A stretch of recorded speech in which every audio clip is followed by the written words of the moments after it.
Hi அஸ்ஸலாமு அலைக்கும் friends. இன்றைக்கி நம்ம வீட்டில் மார்னிங் டிஃபன் வந்து சப்பாத்தி மஷ்ரூம் கிரேவி தான். அது செய்வது எப்படின்னு சொல்லி இந்த வீடியோவில் பார்க்குவோம். இன்னுமே நாங்கள் வந்து வாரத்துக்கு 2 வீடியோ தான் வந்து போடுவோம். டெய்லி வந்து வீடியோ வந்து இருக்காது. நம்ம இப்போ சப்பாத்தி செய்கிறத பார்ப்போம். சப்பாத்தி வந்து நல்லா மாவு உருண்டை பிடிச்சிட்டு நம்ம எப்பயும் பரத்துகிற மாதிரி நல்லா பெருசாக நாங்கள் பரத்திடுவோம்.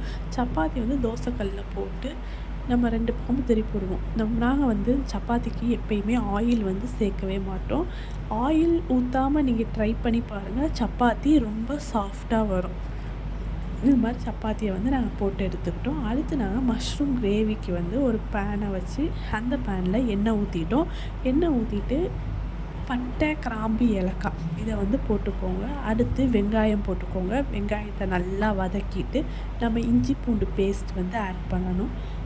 இஞ்சி பூண்டு பேஸ்ட் வந்து போட்டதுக்கப்புறம் நம்ம வத்தப்பொடி இதெல்லாம் நல்லா போட்டு வதக்கிக்கோங்க.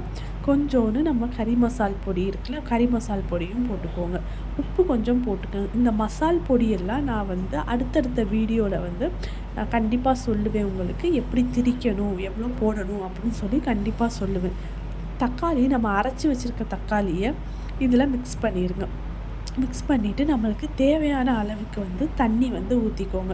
அதுக்குன்னு ரொம்ப ஊற்றிடாதீங்க, எவ்வளோன்னு பார்த்துட்டு ஊற்றுங்க. ஏன்னா மஷ்ரூமில் வந்து நம்மளுக்கு வந்து காளானில் வந்து தண்ணி கொஞ்சம் விடும். அதனால நல்லா கொஞ்சமாக தண்ணி ஊற்றிக்கோங்க.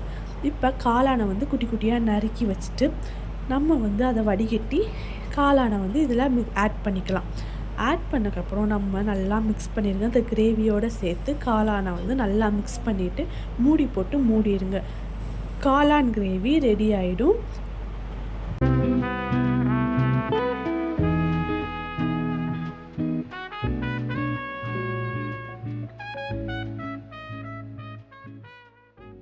இப்போது நம்ம மஷ்ரூம் கிரேவி வந்து நல்லா வெந்து ரெடி ஆகிடுச்சு.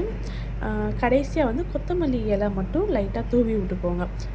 இந்த வீடியோ வந்து உங்களுக்கு பிடிச்சிருந்தா கமெண்ட் பண்ணுங்கள். ட்ரை பண்ணி பார்த்துட்டு எப்படி இருந்துச்சுன்னு சொல்லி கமெண்ட் பண்ணுங்கள். பாய் பாய்.